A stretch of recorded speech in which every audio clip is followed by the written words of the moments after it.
Right, in regards to pips and pipping, I'd just like to talk for a minute about a very serious phenomenon that's related, what we could call mass suppression, mass pipping.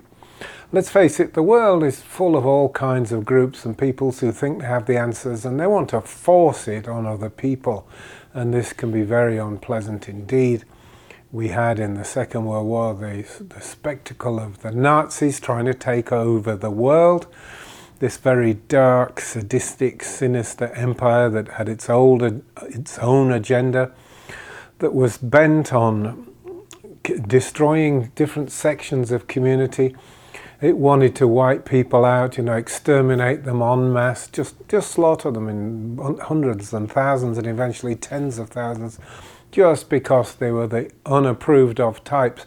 And of course it wasn't just Jews, there's a lot of talk about that, but actually far more people were sent to the gas chambers that were gypsies, Slavic peoples, the Eastern Europeans, mentally defectives and retards, and all kinds of people that we'd normally want to keep in our bosom and cherish a little, but the Nazis said, enough of that lot, just destroy them. They're all gas like cockroaches. It was horrible.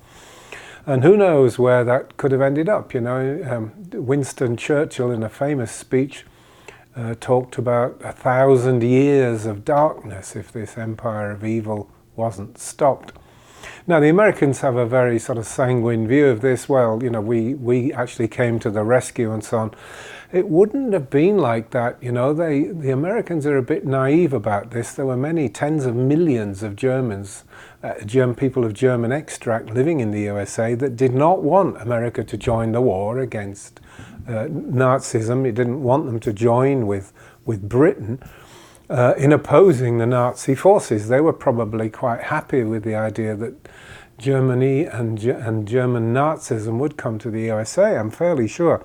I mean, what would have, if Japan hadn't got into the Second World War anyway, and created a huge distraction that forced the Americans to join the war, who knows what? It may have gone the way that the Nazis really hoped.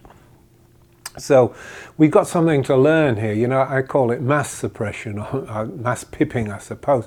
But, you can have peoples and tribes and groups that are capable of an immense amount of destruction, working on peoples and populations as a whole.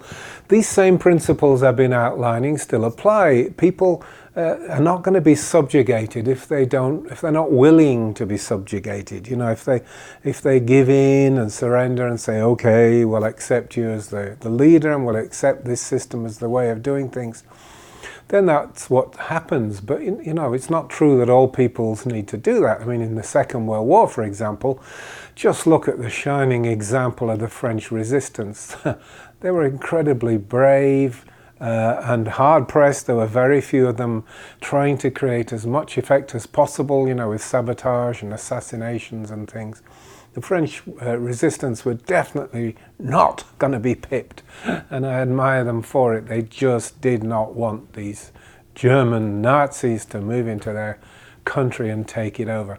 So I'm talking about the world scale, size of this thing. It can work that way. It can work against individuals because, we end up living, all of us in a way, are living in what you might call, I've heard it called the age of anxiety, that we're all worried about global effects, Islamic fundamentalists, Christian fundamentalists, if it comes from that. But different peoples wanting to do different things with different agendas that won't necessarily suit us all, but could bring the whole thing down. And then if you throw into that things that we're not in control of, like a crashing asteroid or a volcanic night and so on, some people worry about this, and they do feel crushed and pipped, that we are tiny and small and insignificant, and what can we possibly do? Well, those that want to control the world, and there's plenty out there, of course, try and encourage this belief that it's a waste of time, you can't do anything, you're just one individual, you're weak and vulnerable. But one individual can change the world. The man they called Buddha changed the world. The man they called Jesus Christ changed the world.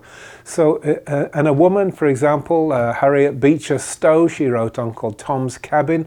which probably had a lot more to do with bringing down the evils of slavery than Abraham Lincoln himself. So one person can make an incredible impact.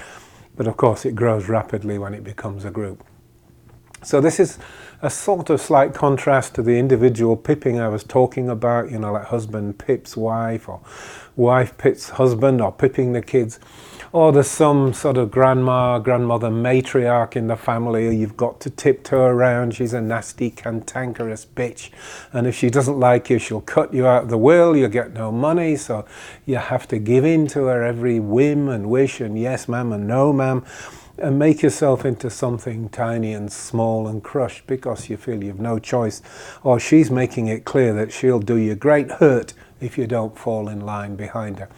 There's hundreds of thousands, if not millions, of stories like that. I'm sure you know a few. But I just wanted to give you the bigger picture. We're mostly focusing on the individual pipping phenomenon. That's the most destructive and the one that is also actually easiest to reverse. That's what I'm going to be talking about in subsequent videos. Okay, thanks for listening.